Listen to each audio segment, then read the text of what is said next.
সুন্দরবন। অনেকেই রয়েছেন নিজের কর্মজীবন থেকে বাইরে বেরিয়ে প্রকৃতির অপূর্ব সুন্দর এই মনোরম দৃশ্যের মাঝে বন্য প্রাণীদের সাথে খোলা আকাশের নিচে প্রিয় মানুষটার সাথে উইকেন্ডেতে সময় কাটাতে চান। কিন্তু সুন্দরবন কিভাবে আসবেন, কোথায় কোথায় ঘুরবেন আর কোথায় বা থাকবেন, আজ সেটাই বলবো এই ভিডিওর মধ্যে দিয়ে। চলুন তাহলে ভিডিওটা শুরু থেকে শুরু করা যাক। শিয়ালদা স্টেশন থেকে ক্যানিং আসার একাধিক ট্রেন রয়েছে, যে কোনো ট্রেনে আপনি চলে আসুন ক্যানিং। এখন বাজে 11টা, সবে মাত্র আমরা ক্যানিং স্টেশনে এসে নামলাম আর এখান থেকে কিন্তু আমাদের যাত্রা আজকে শুরু হচ্ছে। ট্রেন থেকে স্টেশনে নামার পর স্টেশনের বাইরেই রয়েছে আপনাদেরকে বাকিটা রাস্তা নিয়ে যাওয়ার জন্য RS ট্যুর অ্যান্ড ট্রাভেল এজেন্সির অটো। ক্যানিং শহর কিংবা মাতলা নদীকে উপভোগ করতে করতে গ্রামের আঁকাবাঁকা রাস্তা ধরে অটোয় করে বেশ কিছুক্ষণ চলার পর আপনারা পৌঁছে যাবেন সোনাখালী লঞ্চ ঘাট, যেখান থেকে আপনাদের সুন্দরবন যাত্রা শুরু। অটো থেকে নামার পর কিন্তু ওই 1 মিনিট মতো লাগে আপনাকে হেঁটে এই ঘাটে আসতে হবে এবং এখান থেকেই কিন্তু আপনাদেরকে রিসিভ করে নিয়ে যাওয়া হবে। এখানে দাঁড়িয়ে রয়েছে আমাদের আজকে লঞ্চ। ট্রাভেল এজেন্সির স্বাগত জানানোর মধ্যে দিয়ে আমরা একে একে সবাই উঠে পড়লাম লঞ্চে। এই হচ্ছে আজকে আমাদের বোট। এই বোটে 3 দিনের এই সুন্দরবন ট্যুরে আজ আমরা পাড়ি দিতে চলেছি এই লঞ্চে করে, যার ভিতরের ভিউ সত্যি অসাধারণ। আমাদের লঞ্চের নিচের অংশটা তোমাদেরকে দেখাই। এইখানে ছোট ছোট এরকম বেড রয়েছে এবং তার থেকে বড় ব্যাপার হচ্ছে এই ধরনের জানলা। দেখো বেডগুলো কত সুন্দর। এখানে কিন্তু তোমরা রেস্ট নিতে পারো, রাত্রেবেলা হলে তোমরা এখানে থাকতে পারো বা হোটেলে, সেটা তোমাদের ব্যক্তিগত। তবে এই যে জায়গাটা, এখান থেকে তোমাদেরকে বাইরের ভিউটা দেখাই। নদীর জল তোমরা জানলা থেকে দেখতে পাবে এবং বাইরের ভিউটা অসাধারণ লাগছে। লঞ্চে ওঠার পর সকাল সকাল আমাদের ব্রেকফাস্টে দেওয়া হয়েছিল লুচি আলুর দম সঙ্গে মিষ্টি। পেট পুড়ে খাওয়া দাওয়া সারার পর নোমর তুলে ইঞ্জিনে স্টার্ট দিয়ে শুরু হলো আজকের আমাদের সুন্দরবনের 3 দিনের যাত্রা। ঘড়ির টাইম এখন 1টা আর আমাদের কিন্তু সোনাখালী থেকে আমাদের লঞ্চ প্রথমবারের জন্য ছাড়লো। আমাদের লঞ্চ সবে মাত্র ছাড়লো আর সামনে রয়েছে বাসন্তী ব্রিজ এবং এই ব্রিজের নিচ থেকে কিন্তু আমাদের লঞ্চ ক্রমশ এগোচ্ছে। ওয়েদার কিন্তু একেবারে আলাদা, তার সঙ্গে ঝিরিঝিরি বৃষ্টি, নদীর রূপ যেন একেবারে বদলে গেছে। এই লঞ্চ গিয়ে দাঁড়াবে ওসবা এবং সেখানে কিন্তু রয়েছে হ্যামিল্টন বাংলা, সেই জায়গাতেই কিন্তু আমরা ফার্স্ট টাইম নামবো। ডান হাতে ঢুকে গেছে, এটা আমাদের সুন্দরবন, গোসাবা, চণ্ডীপুর এই লাইনে চলে। আমরা এখন যেখানে রয়েছি এখানে কিন্তু তিনটে নদী 3 দিকে চলে গেছে। তো এই দিকে দাদা বলছিল এই পারে নদীটা কিন্তু বাংলাদেশের সঙ্গে কানেক্ট হয়ে গেছে এবং আমরা এখন এই পার থেকে বেরোচ্ছি। ঝিরিঝিরি বৃষ্টি পড়ছে, কি অপূর্ব দৃশ্য দেখো। সুন্দরবন সত্যি নিজের রূপসজ্জার জন্য কিন্তু আলাদা নাম রয়েছে সারা বিশ্বে এবং সেই রূপ তোমাকে উপভোগ করতে হলে কিন্তু একবার হলেও আসতে হবে। বেশ অনেকটা সময় পার করে অবশেষে আমাদের এই লঞ্চ কিন্তু এখন গোসাবায় ঢুকছে আর এখানে প্রচুর ট্যুরিস্ট রয়েছে যারা কিন্তু লঞ্চে করে সুন্দরবনের বিভিন্ন প্রান্তে ছড়িয়ে ছিটিয়ে যাচ্ছে এবং সেই ভিউটা দেখাটা সত্যি একেবারে অপূর্ব। এবং এখানে 4টে নদীর মুখ এক জায়গাতে হয়েছে এবং সেইখানে আমরা ক্রমশ ধীরে ধীরে এগোচ্ছি। একদিকে রয়েছে গোসাবা ফেরিঘাট এবং সেখানে আমাদের লঞ্চ দাঁড়িয়ে, আর এই হচ্ছে লঞ্চের উপরে খাওয়া দাওয়ার ব্যবস্থা। আজকে আমাদের ট্রাভেলের প্রথম দিন। তো আজকে দুপুরবেলাতে কি কি মেনু রয়েছে? আজকে দুপুরে আছে ভাত, ডাল হচ্ছে মুগ ডাল, ইলিশ মাছের মাথা দিয়ে পুঁই শাক আছে, সর্ষে ইলিশ আছে, চিংড়ি মাছ, রকমারি সব খাবারের আইটেম দিয়ে দুপুরে খাওয়া দাওয়া সারলাম লঞ্চের উপরে। মাঝ নদীতে ভাসমান নৌকায় বসে খাওয়া দাওয়ার অনুভূতি 5 স্টার হোটেলের থেকেও একেবারেই আলাদা। লঞ্চের নোমর ফেলা ছিল এই ঘাটে, অবশেষে সেই নোমর তোলা হয়েছে। হ্যামিল্টনস বাংলো, যেখানে রবি ঠাকুর নিজে একবার এসেছিলেন। তবে ঝিরিঝিরি বৃষ্টির কারণে আমাদের আর এদিন সেখানে যাওয়া হলো না। বৃষ্টি মাথায় নিয়ে এদিন আমাদের লঞ্চ এগোতে আরম্ভ করলো পরবর্তী ডেস্টিনেশনের উদ্দেশ্যে। দুপুরে খাওয়া দাওয়ার পর আমাদের লঞ্চ ক্রমশ এগোতে আরম্ভ করলো গভীর জঙ্গলের দিকে। আর তোমাদেরকে দেখাই এই সাইডটা পুরোটাই কিন্তু ম্যানগ্রোভ জঙ্গলে ঘেরা এবং তার মাঝে আমাদের লঞ্চ এবং সামনে আরও একটা লঞ্চ রয়েছে, ক্রমশ এগোচ্ছে গভীর জঙ্গলের ভিতরে। একেবারে অন্যরকম একটা ফিল হচ্ছে এবং তার সঙ্গে এরকম একটা ওয়েদার যেখানে ঝিরিঝিরি বৃষ্টি এবং ধীরে ধীরে কিন্তু এগোচ্ছে আমাদের এই লঞ্চ। একটা ছোট্ট নৌকা রয়েছে গভীর জঙ্গলে, এই নৌকাগুলো কিন্তু নিয়ে অনেকে মাছ ধরতে যায়। সুন্দরবনের অনেক কিছুই আমাদের অজানা, তবে এই লঞ্চে করে যাওয়ার পথে সেই সকল জিনিসগুলোর মধ্যে কিছু অংশ আপনার চোখে পড়ে যাবে। এদিকে যত এগোচ্ছি ততই যেন গভীর জঙ্গল। আর একটা জিনিস তোমাদেরকে দেখাবো, এই জঙ্গলে কিন্তু বাঘের আনাগোনা রয়েছে। ঠিক সেই কারণে গোটা জঙ্গলের যে পাড়, সেই পাড় কিন্তু হলুদ রঙের যে নেট রয়েছে সেই নেটগুলো দিয়ে কিন্তু মুড়ে ফেলা হয়েছে বলা যায়। এই সাইডগুলোতে একটু ফলো করলে দেখা যায় বাঘের কারণে কিন্তু এই নেট দিয়ে ঘেরা হয়েছে জঙ্গলের পাড়গুলোকে।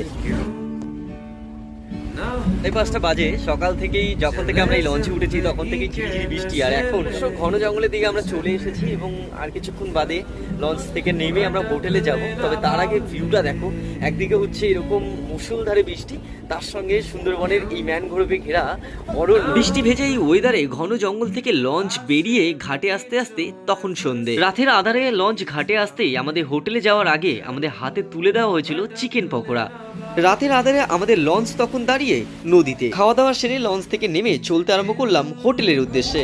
পাখিরালয় জেটি ঘাটে আসলাম, আর এখান থেকে কিন্তু আমরা এখন হোটেলে যাব। অনেক বোট কিন্তু চলে এসেছে এই জেটি ঘাটে এবং এখান থেকে আমরা এখন সবাই হোটেলে যাচ্ছি। আজকে রাতটা এই হোটেলে কাটানোর জন্য আমাদের লঞ্চটাও ঠিক ওইখানটাতে রয়েছে এবং আমরা এই রাস্তা ধরে হেঁটে এলাম। এখন এই রাস্তা ধরে বাকিটা রাস্তা যাব এবং সেখানে গিয়ে আজকে রাত আমরা কিন্তু হোটেলে কাটাতে চলেছি। পাখিরালয় রয়েছে একাধিক হোটেল, আগে থেকে আমাদের হোটেল বুক করা ছিল RS ট্রাভেল এজেন্সির তরফ থেকে। তো আজকে আমরা যে রুমে থাকতে চলেছি, চলে এসেছি আমরা হোটেলে। এই হচ্ছে হোটেলের রুম, 4 বেড কিন্তু তোমাদেরকে দেওয়া হবে এবং এখানে রয়েছে এসি, যদিও ঠান্ডা এখন প্রয়োজন নেই, তবে পুরো রুমটা তোমাদেরকে দেখাই, বেশ সুন্দর। হোটেলে ফ্রেশ হয়ে রাতের খাবারে ভাত, ডাল, চিকেন দিয়ে এদিন আমরা খাওয়া সারলাম। রাতের খাওয়া দাওয়া সেরে আমরা ফিরে এলাম আমাদের হোটেলের রুমে। আর রাতের খাওয়া দাওয়া সত্যি খুব ভালো ছিল এবং ওনাদের ব্যবহার আমার তো পার্সোনালি খুব ভালো লেগেছে। সুন্দরবনের আজ দ্বিতীয় দিন, সকাল সকাল উঠে পড়লাম আমরা সবাই। দিন থেকে বেরিয়ে কিন্তু এখন আবার আমরা লঞ্চ ঘাটে যাচ্ছি।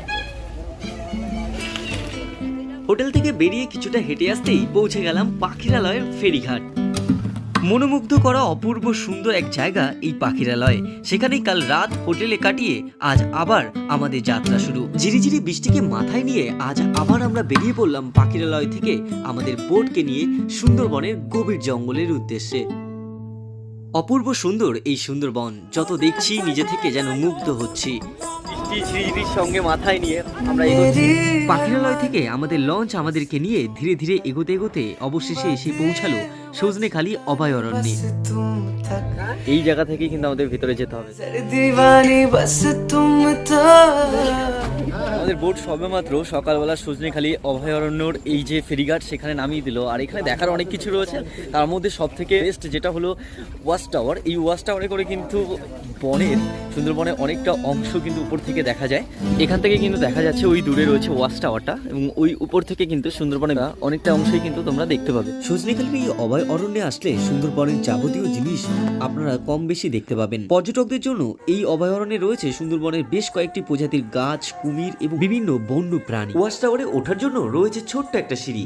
এই সিঁড়ি বেয়ে আপনাকে বাকিদের মতো ভিড় ঠেলে আসতে হবে উপরে। সুন্দরবনকে আরো কাছ থেকে উপলব্ধি করার জন্য এরকম কিন্তু সজনেখালিতে ওয়াচ টাওয়ার রয়েছে এবং সেই ওয়াচ টাওয়ারের উপর থেকে অনেকটা সুন্দরবনকে দেখা যায়। তো আমরা এখন সেই ওয়াচ টাওয়ারের হয়ে উপরে যাচ্ছি। সুন্দরবন আসলেই কি সেটা উপলব্ধি করতে হলে একবার তোমাদের এই ওয়াচ টাওয়ারে আসতে হবে এবং এখান থেকে সুন্দরবনের ভিউটা বেশ ভালো লাগছে। চারিদিকে যতদূর চোখ যায় শুধু ঘন অরণ্য। ওয়াচ টাওয়ার থেকে নিচে নেমে আসতেই কিছুটা হেঁটে যেতেই চোখে পড়ল দৈত্য আকারে শুয়ে আছে বড় মাপের একটা কুমির। সুন্দরবনের মানচিত্র কিন্তু তোমরা এখানে আসলে দেখতে পাবে। আমাদের ভারতের মধ্যে যতটা রয়েছে ঠিক ততটা কিন্তু এখানে একটা মানচিত্র দেওয়া রয়েছে।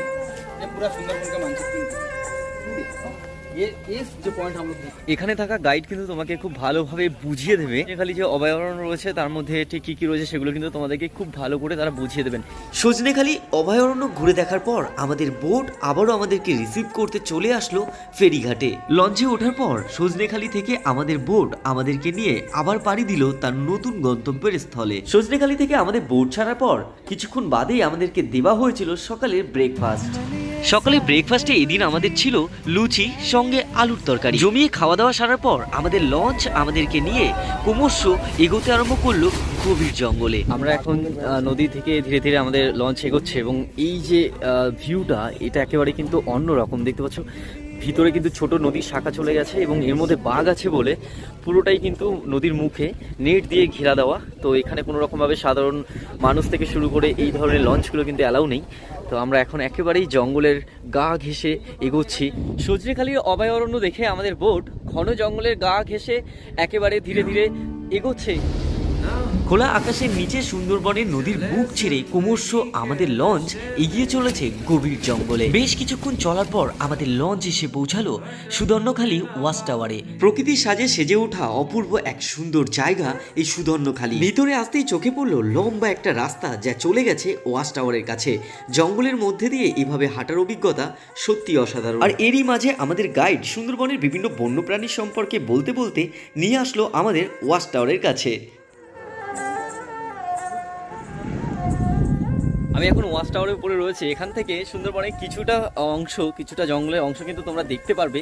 অনেকটাই উঁচু রয়েছে এই ওয়াচ টাওয়ারটা এবং এই ঘন অরণ্যের ফিলটা নেওয়ার জন্য কিন্তু একেবারেই আদর্শ একটা জায়গা। সুদর্ণখালী ওয়াচ টাওয়ার ঘোরার পর পায়ে হেঁটে আমরা আবার সবাই মিলে চলে এলাম লঞ্চ ঘাটে। সুদর্ণখালী থেকে লঞ্চে ওঠার পর আমাদের লঞ্চ আবার পাড়ি দিল গভীর জঙ্গলে। সুন্দরবনের গভীর জঙ্গল থেকে কিন্তু আমাদের এই বোট ক্রমশ এগোচ্ছে। একবার লঞ্চের জানলা থেকে তোমাদের বাইরের ভিউটা দেখাই, কি অসাধারণ ভিউ। সেখানে এতটা ক্লোজলি চলে এসেছি আমরা জঙ্গলের।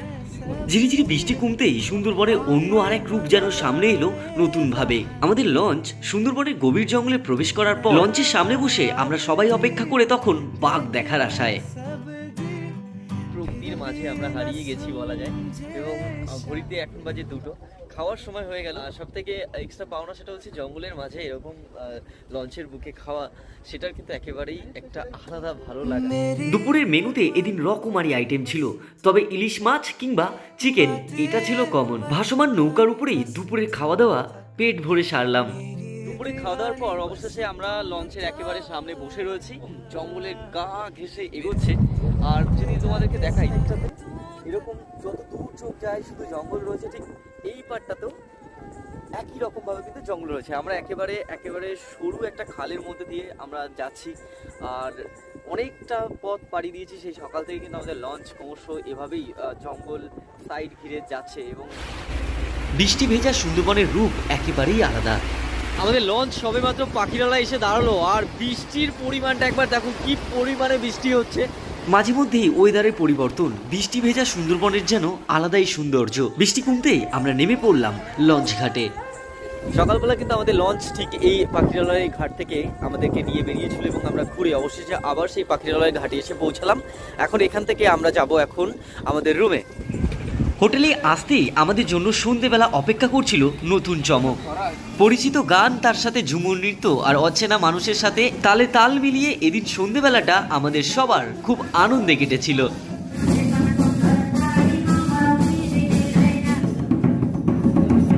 এসবের শেষে আমাদের জন্য রাতের খাবার হিসাবে ছিল ফ্রায়েড রাইস সঙ্গে চিলি চিকেন। জমিয়ে খাওয়া দাওয়ার পর আজ রাতটুকু কাটানোর জন্য চলে এলাম রুমে। সুন্দরবনের তৃতীয় দিনে আজ আমরা সকাল সকাল চলে এলাম পাখিরালয়ের লঞ্চ ঘাটে। আজ আমাদের বাড়ি ফেরার দিন, তবে বৃষ্টির কারণে বেশ কয়েকটি স্পট আমাদের মিস হয়ে গেছিল, তাই আজ সেগুলো ভিজিট করে একেবারে আমরা ফিরবো আবার বাড়ির পথে। সকাল সকাল আমাদের বোট ছেড়ে দিল তার নতুন গন্তব্যস্থলের উদ্দেশ্যে। চায়ে চুমুক দিয়ে সুন্দরবনকে উপভোগ করতে করতে চলে এলাম আরও একটি সুন্দরবনের টুরিস্ট স্পটে। সুন্দরবন থেকে বাড়ি ফেরার পথে আমরা এখন যাচ্ছি সুন্দরবনের বহু পুরনো লোকনাথ বাবার মন্দিরে। আমরা প্রায় লঞ্চ ঘাট থেকে গ্রামের মাঝে আঁকাবাঁকা এই রাস্তা ধরে বেশ কিছুটা হেঁটে আসলেই চোখে পড়ে এই মন্দিরটা। আমরা মন্দিরের কাছে চলে এসেছি। বেশ সুন্দর একটা মন্দির গ্রামের মধ্যে। লোকনাথ বাবার অপূর্ব সুন্দর এক মন্দির রয়েছে সুন্দরবনের বুকে। বাড়ি ফেরার পথে সেই মন্দিরে দর্শন করলাম আমরা সকলে মিলে। মন্দির দর্শন করে বাইরে বেরোতেই রাস্তার পাশে চোখে পড়লো সুন্দরবনের পিওর মধু। সুন্দরবনের সলিড মধু যেটা বলে, অরিজিনাল যেটা, অরিজিনাল তো কত করে দিয়েছো? 400 টাকা কেজি দিতে পারবে। এবং লোকনাথ বাবার যে মন্দির, সেই মন্দিরে দর্শন করতে আসলে এখানে কিন্তু ওনাকে পেয়ে যাবেন। সবসময় থাকেন তো। লোকনাথ বাবার মন্দির দর্শনের পর চলে আসলাম লঞ্চে। আমাদের লঞ্চ এখন জঙ্গলের বেশ কাছে চলে এসেছে। দেখো সুন্দরী গাছগুলো আমাদের লঞ্চের ভেতরে এসে ঢুকে গেছে। লোকনাথ বাবার ধাম দর্শন করার পর আমাদের লঞ্চ তার নিজের গতিতে ছুটে চলল বাড়ির পথে। 3 দিন সুন্দরবনে এই ট্যুরে এসে অনেক অভিজ্ঞতা নিয়ে ফিরছি বাড়ির পথে। অনেক আনন্দ, মজা এবং নতুন মানুষের সঙ্গে পরিচয়, সবকিছু মিলেমিশে যেন একাকার। আর এই সবকিছুর মাঝে আমাদের লঞ্চ এসে পৌঁছালো সোনাখালী ফেরিঘাটে। সুন্দরবনের বুকে আমাদের এত সুন্দর দিনগুলো কাটানোর পেছনে যারা ছিল তারা হলো RS tour and travel agency. এখন রয়েছে RS ট্যুর ট্রাভেল এজেন্সির অফিসে। তো তোমাদের সঙ্গে দাদার সঙ্গে কথা বল। দাদা, আপনার নাম? নমস্কার, আমার নাম রাকিব। আমাদের একটা হয় 1 নাইট 2 ডেজ, একটা 2 নাইট 3 ডেজে, 2 ধরনের প্রোগ্রাম হয়। ডেসক্রিপশনে বা স্ক্রিনে আমাদের নম্বর দেওয়া থাকবে, আমাদের নম্বরে কন্ট্যাক্ট করলে আমরা ডিটেলস আপনাদেরকে বলে দেবো। আচ্ছা, আমরা এই যে 2 নাইট এবং 3 নাইট যেটা রয়েছে, কি কি প্লেস রয়েছে এবং আমরা কোথায় কোথায় যাচ্ছি? আমাদের প্রথম দিনে সাইট সিনে Gosaba, Hamilton bungalow, Rabindranath bungalow এগুলো থাকে। পাখিরওয়ালা নাইট স্টে, দ্বিতীয় দিনে ডিপ ফরেস্ট ভিজিট হয়, তৃতীয় দিন লোকাল সাইট সিন করে আমরা এখানে আমরা ব্যাক করিয়ে দিই। ক্যানিং থেকে আপনারা রিসিভ করবেন এবং ক্যানিং এ ক্যানিংয়ে ছেড়ে drop দেবেন। করে দেবো। এবং হোটেল কি এর মধ্যে রয়েছে? হ্যাঁ, হোটেলও ইনক্লুডেড, আমাদের প্যাকেজের সঙ্গে হোটেল ইনক্লুডেড। আচ্ছা, যারা চাইছে লঞ্চে থাকার সুবিধা তারা লঞ্চে থাকতে চায় অবশ্যই থাকতে পারে। লঞ্চে থাকার জন্য নভেম্বর থেকে থাকলে সব থেকে ভালো হয়। সুন্দরবনের প্রকৃতির এই অপরূপ রূপকে নিজের চোখে উপভোগ করতে আপনারও কি মন চাইছে? তাহলে স্ক্রিনে দেওয়া RS ট্যুর অ্যান্ড ট্রাভেল এজেন্সির নাম্বারে কল করে বুকিং করে ফেলুন আপনার ট্যুরকে। মনে চাই